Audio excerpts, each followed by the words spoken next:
My name is Emily, and I'm 54 years old. I consider myself a typical housewife that you can find anywhere, but according to my sister-in-law, I'm someone who doesn't realize how blessed they are and doesn't know the struggles of a normal life. I'll elaborate more on that later. My husband, John, is also 54 years old, the same age as me. We both work full-time, 5 days a week. For the record, we don't have any children, and because of the good location of our house, my sister-in-law has said to me, "You don't realize how blessed you are, and you don't know the struggles of a normal life." Our house is close to the city and county of San Francisco, and naturally, it's within walking distance of Powell Street Station. This property originally belonged to my grandfather. After he built a house on it, my parents took it over. And when both of my parents passed away, my husband and I moved in. My sister-in-law, Rose, who points out how blessed we are, is 46 years old, which is 8 years younger than me. She loves San Francisco and occasionally visits our house. About once every 3 months, she leaves her husband and 12-year-old child at home on weekends and appears at our place, which is about 2 hours away. This sister-in-law is 8 years younger than her husband, Mike.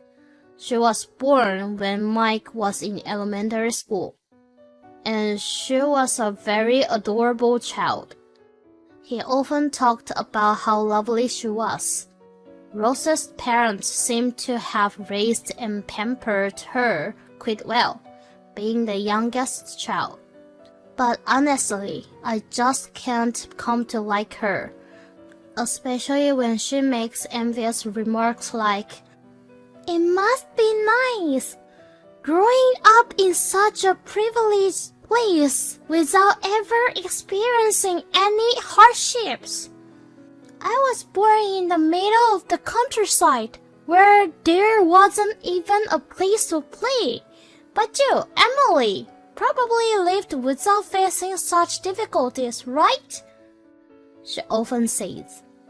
She makes these sarcastic comments every time we meet, so I can tell that Rose doesn't think highly of me.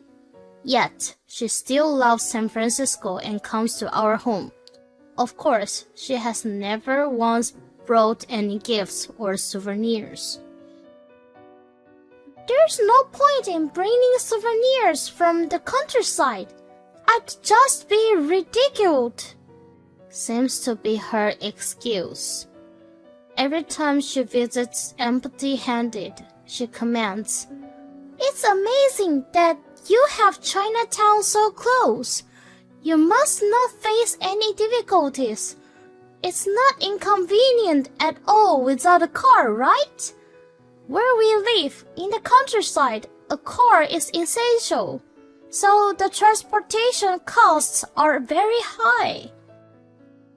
When I respond, "I think where you live is wonderful too.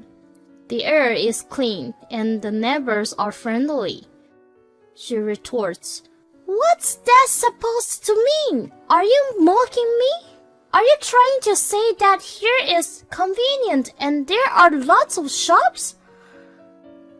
Even when I explain, in reality I don't go out much, I work during the day, she interprets it as, "So you're saying we have tourist spots nearby unlike you?" It becomes difficult to tell who is being sarcastic. Given Rose's frequent sharp remarks towards me, I've complained to my husband. But all he says in defense is, "My sister is just frank. She's the type who can speak her mind easily." Then, one day, I learned that Rose was building a new house. I asked her about it directly when she came over. When I inquired, "A new house? That's great. Where?" she replied with her usual sarcasm. "Near our current house, of course. We're buying the land, not inheriting it as you did. It must be nice to be rich." No matter what I say, she responds with a hint of irony. I'm not intending to come across that way. At my wit's end, I finally asked, "I've been wondering, is there a way I can phrase things that won't upset you?" "Can you just not say anything? Every time you speak, it feels like you're just being sarcastic, you know?" I was left speechless. Since then, while Rose still visits our home, we've stopped talking entirely. Yet, the frequency of her visits has increased, all because my husband allows it. "Hey, why is your sister ignoring me and just relaxing at our house?" I asked my husband. He replied, "I told you, she operates at her own pace. She probably leaves her husband and kids at home, so we don't have to fuss over them. It means you don't have to worry about her either." But that explanation needs to be more satisfactory. Today, she came back from playing in Chinatown, took a bath, and just went to sleep. The next morning, she eats the breakfast I prepared and leaves without even a word of thanks. Is our home just a free inn? Am I the innkeeper here, also playing the roles of the cook and maid? If that's the case, I'd like to issue an annual pass and hope she buys it. 3 months later, Rose visited our home again. Today, she seemed to have plans to visit Chinatown for sightseeing. However, in the evening, she seemed to be having an in-depth conversation with my husband. The next day, after Rose left, my husband excitedly showed me several photos. "Look at this, it's my sister's new house." "Oh, she finally completed it?" "Yes, look. Emily, you'll like it." He showed me the screen of his smartphone, which displayed a photo of a pristine white house.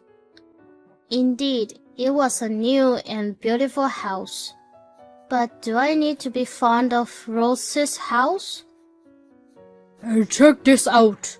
Isn't it amazing?" he said, flaunting another photo quite deliberately. The shown photo at a glance looked like a garage. However, judging by the size of the cleaning tools in the photo, there was no space for a car. Is this... "Exactly. It's amazing, right? I like it," he said with a satisfied smile. "This is a garage for bikes, and it's all custom built. It's a perfect size for my Harley." Wait, what? I was so surprised that my eyes widened. "I told you, it's the perfect fit for my Harley." What do you mean fits your Harley?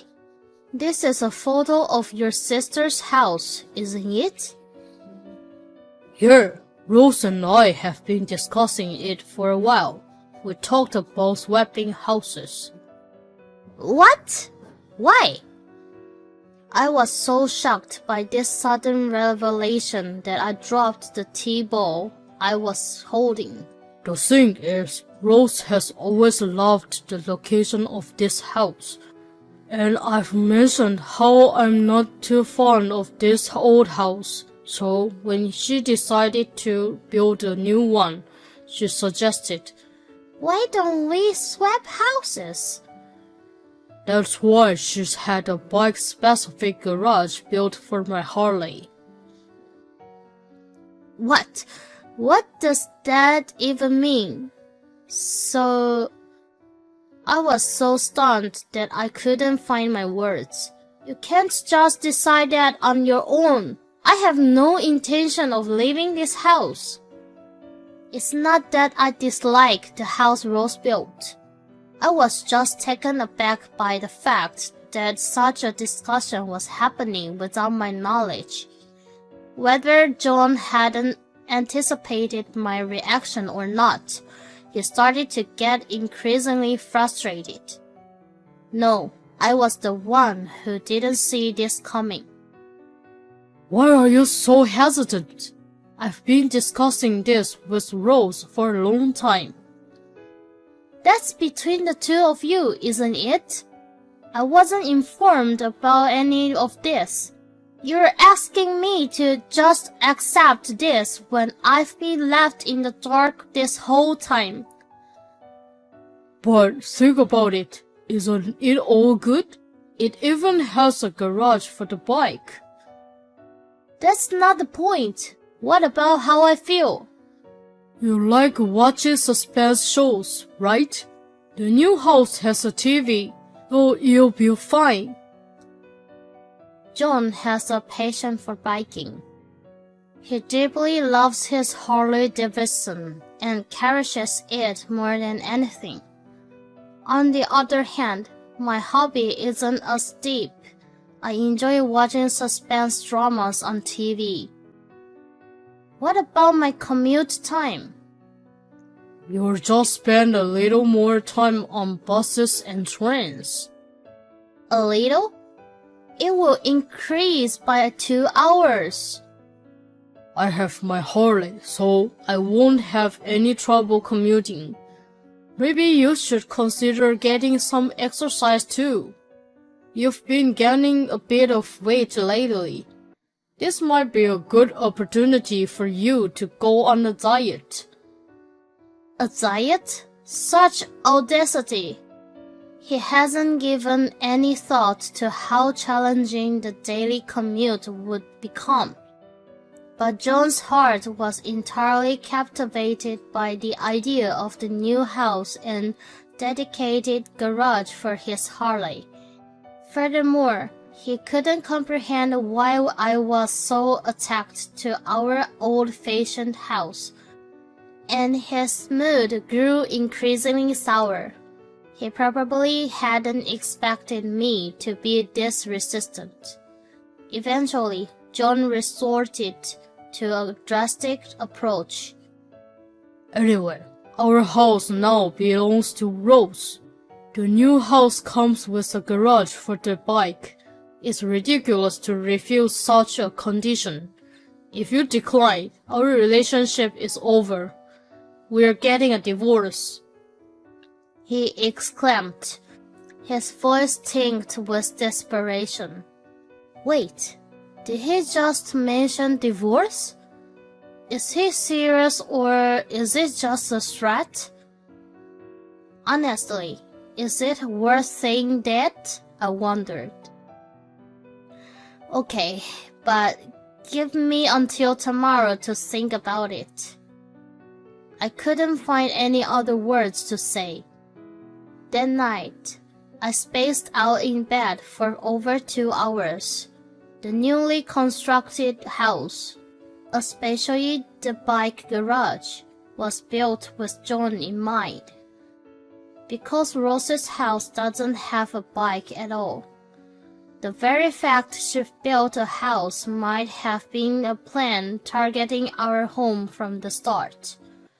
And my husband to be swayed by such an absurd plan is something else. That statement from my husband, Refuse and we divorce, was unmistakably a threat to me. That night, I made up my mind and spent the whole night gathering information using my smartphone. The next morning, I told my husband that I accepted the move. But we'll need 2 weeks to pack. We both have jobs after all. Until we leave the house, your sister and her husband won't move in, right? That's right. You specifically got a garage built for the Harley, right? If that's the case, I want to hand it over in the pristine condition. Can we hand it over to your sister and her husband after we've moved out and 2 weeks have passed? We'll hire professionals to thoroughly clean it. My husband agreed to those conditions. After that, without letting my husband know, I contacted some people. The 2 weeks leading up to the move flew by surprisingly quickly. On the other hand, my husband was carefree, singing his self-made bizarre song. Harley, oh Harley. He excitedly packed his things. Occasionally, he'd call Rose asking things like, How big is that room on the second floor? And seemed to be envisioning the furniture arrangement in the new house. Naturally, it seemed like Rose had been asking questions about the layout of our house as well. Rose and Mike will be moving from their current apartment to here. 4 weeks is a very tight schedule for preparing a move. As expected, they seemed to be hastily preparing for their move. And then, the day of the move finally arrived. Hello, this is Rapid Moving Center, said the moving company when they arrived. Oh, please come in. Right this way. My husband cheerfully welcomed them. Just then, Hello, Triangle Transport here! Another moving company announced as they arrived. Huh? My husband exclaimed in surprise. I silently walked past my husband and said to the second arriving company, This way, please. Hey, what's going on? My husband raised his voice in confusion. What's the matter? I told you we were moving, right? We're both moving to new places. Oh, Triangle Transport. Please take the items with the yellow tape. The rest will be handled by Rapid Moving Center. I swiftly gave directions. 1 hour later. Well, thank you for everything up to now. I'll start the divorce proceeding later, so please cooperate. Wait! You were the one who first suggested divorce, right? Without looking back, I left in the taxi I had called. But the destination was just nearby. Over here, you must have had a hard time. The man who was waiting approached me. It was my brother, Dave. He came to help with my move. Finding a new place in just 2 weeks, you're pretty good. Well, it's just a typical rental place. That's no problem. Once you're settled, you can find a proper place, but it must have been tough. Tough? It was a major event. Anyway, the essentials for a living are marked with yellow. I should manage with that. My brother helped with the move. While the moving company handled the big items, he helped with the smaller details, carrying heavy items, setting them up. Having a man around is truly helpful. Thanks to my brother's help, the move was completed that day. Well, I'll contact you again in 2 weeks. With those words, my brother left. And then, 2 weeks later. Yes, counted from the day I moved into this new house. My cell phone's ringtone echoed, as expected. Hello? Seriously? What on earth are you thinking? Without uttering a word, I just listened to her complaints. The house is gone! Suppressing my laughter, I lowered my head. I felt like bursting into laughter at any moment. What happened to the house? It's now a vacant lot. Why aren't you saying anything? Because you told me to keep quiet. Nah! Rose screamed in frustration. Hearing her voice despite holding back, I couldn't help but laugh out loud. It seems she was with her husband and called me. You didn't have to go this far, he shouted, his voice trembling with anger. I don't want to be threatened by you. I wish he'd stop. I can't stop laughing. Remember when I said I wanted to hand it over in pristine condition? You heard that, right? That's not what you meant. What do you mean? I left in the cleanest state possible. I made it spotless. Mike clicking his tongue. He showed his evident irritation. Anyway, come over here. Let's talk. There's nothing to talk about. If you refuse, I won't write anything on the divorce papers. Huh? You said just recently that if I didn't move out of that house, we'd divorce. Why are you saying the exact opposite now? Enough. Fine, I'll come over to your place, but it's a bit. So I'm bringing someone I trust with me. With that, I reached out to my brother. It's my time to shine. I'll get ready and head over. I can always count on my brother. Ladies and gentlemen, thank you for joining us today. In a tone reminiscent of some ceremony, Mike, who I hadn't seen since the wedding, began to speak. Mike gives the impression of being timid and modest. Myself, my brother, my husband, Rose, and Mike all sat around the table in my husband's new house. It seemed like the children were told to stay in the next room. However, the entire situation was undeniably odd. Rose had been looking forward to moving that day, but upon arrival, the house that was supposed to be hers was gone. She looked stunned at the vacant lot, seemingly at a loss. Since she had already terminated the lease of her previous apartment, there was no going back.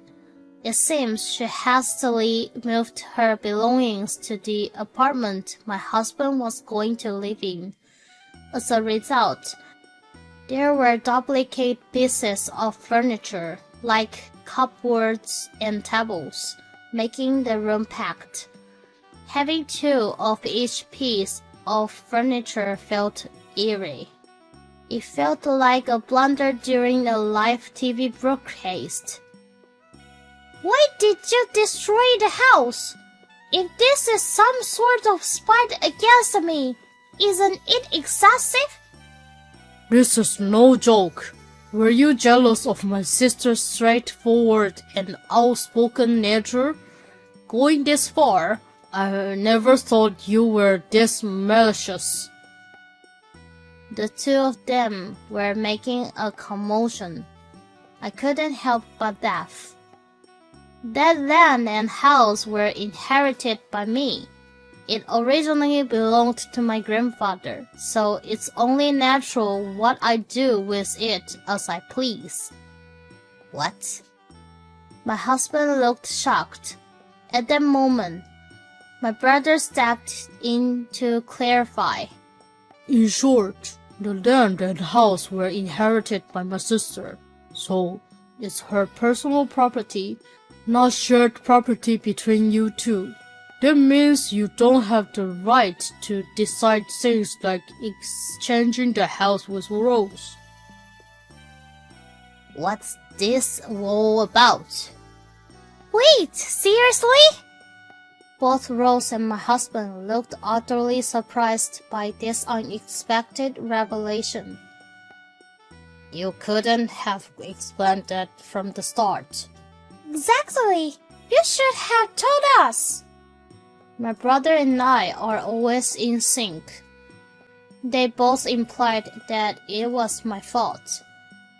You threatened me with divorce if I didn't move, and Rose, you were always ignoring me and telling me to stay quiet. There was never a right time to tell you.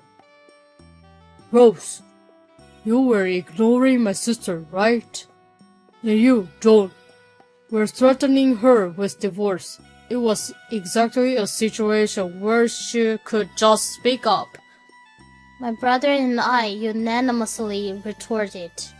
It seemed our sibling perspectives were aligned. And even if we were to divorce, that house is too big for one person. That's why I decided to demolish it to sell the land. Right after my husband hinted at a divorce, the two places I contacted were my brother and the demolition specialist. I was told by the specialist that the demolition would take around 10 days. It takes about 2 hours to get from where Rose lives to our house. That's 4 hours round trip. Given the short time frame and how busy Rose must be, there's no way she could make time to visit the house. My husband, who had moved to a newly built place near Rose's apartment, was in the same situation. As a result, I was able to deliver an unexpected counterattack on my husband and Rose by having the house demolished. You need to be more responsible. We've paid for moving twice. From the apartment to a now non-existent house at my brother's place. What are you planning to do about the house we were supposed to live in? That's not my problem. You both decided everything on your own. If you intended to intrude on my land, you'd deserve to be sued, wouldn't you? Instead of becoming criminals, isn't it fortunate that the land was just empty? I smiled coldly. I then told my husband, making a fuss about money over this. How is this going with the flow? Quit the story. Ignoring someone isn't what going with the flow people do either. He casually remarked. Excuse me. Were you two proceeding with this moving plan without Emily's consent? Mike, who had remained silent until now, asked the question. Yes, Rose told me to keep quiet and kept ignoring me, while my husband informed me after the fact and then almost threatened me with divorce. They seemed to have gotten all excited by themselves. When I revealed the truth, Mike shouted, Hey, what have you done? You regularly go to places like San Francisco and Chinatown, spending lots of money and leaving our child unsupervised. You even sold our car, claiming we wouldn't need it in our future life. If we were living here, a car is essential. Yet, you didn't create parking space, but made storage for a bike you don't even own. You're involving not just family, but others as well. What on earth are you doing? Why are you so angry? Rose must have been seeing her husband this angry for the first time. She seemed quite shaken. Emily. Mike continued his words. She came to me saying, I'm going to take over Dave's house and move in. If you don't like it, we'll divorce. What? Do siblings think the same way to this extent? It's so hilarious that I can't help but laugh, holding my stomach. If I laugh this much, I'm bound to have muscle pain tomorrow. I work from home, so the location doesn't matter. Thinking of our child, I thought it would be cruel to be without her mother, so I reluctantly agreed. But now, seeing this situation, I feel her selfishness is harming the child. Everything you said, Emily, was spot on. He took a deep breath and turned to Rose. What you did was blackmail. Finally, he declared, This is where our relationship ends. I will take responsibility for our child. I'll accept your blackmail as a proposal. Then, me too. I calmly made a declaration to my husband. I'll also accept that proposal. This is the end for us. Goodbye. Oh, wait. This situation is different since we lost the house. We're not talking about divorce anymore. That's right. The situation has changed. This is too unilateral. The siblings raised their voices. Watching the two, Mike and I silently waved. You two created this situation. All you did was reverse what you both had selfishly decided on. Mike calmly responded. Afterward, Mike and I proceeded with mediation divorce procedures through our respective lawyers. The new house built by Rose was taken over by Mike, who lived there with their child. Of course, he also got custody of the child. Rose loved to go out and spend lavishly. As a result, the child often felt neglected and lonely, even on weekends. Now, being a single parent, Mike, Rose's ex-husband, has been trying hard to provide for their child, who has been heard saying, I'm happy now with my dad by my side. As Rose didn't have enough income to repay the loan, Mike seems to have taken over the new house. It was surprising that she frequently traveled to the city and spent money lavishly despite her limited income. It appears that Rose's spending habits haven't changed even after the divorce, and I heard she is now deep in debt. As for the garage specially designed for the Harley, it seems there are plans to renovate it into a parking lot soon. My ex-husband, who had been working jointly with me to support our family, no longer had the luxury of owning a Harley Davidson after losing the house. He lost a significant amount in property division and had to let go of the Harley. Perhaps due to this sense of loss, he started lashing out at his lawyer and has since been drawing himself in alcohol. It feels like a dramatic storyline. On the other hand, I converted the vacant lot into a paid parking space. Due to its proximity to Chinatown, it had many users, and even with a higher fee, I was able to obtain a stable income regularly. Using the profits, I acquired a new apartment. It's a modest-sized apartment designed for single living, but it's clamping. I relax excessively in front of my large TV. Tonight, a suspense show that I have been looking forward to will be broadcast. A big screen TV, a chilled drink, and uninterrupted time.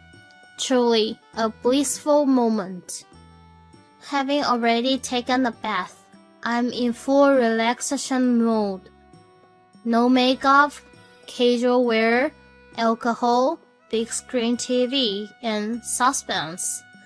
This is the perfect combination. I turned on the TV with my favorite snacks by my side.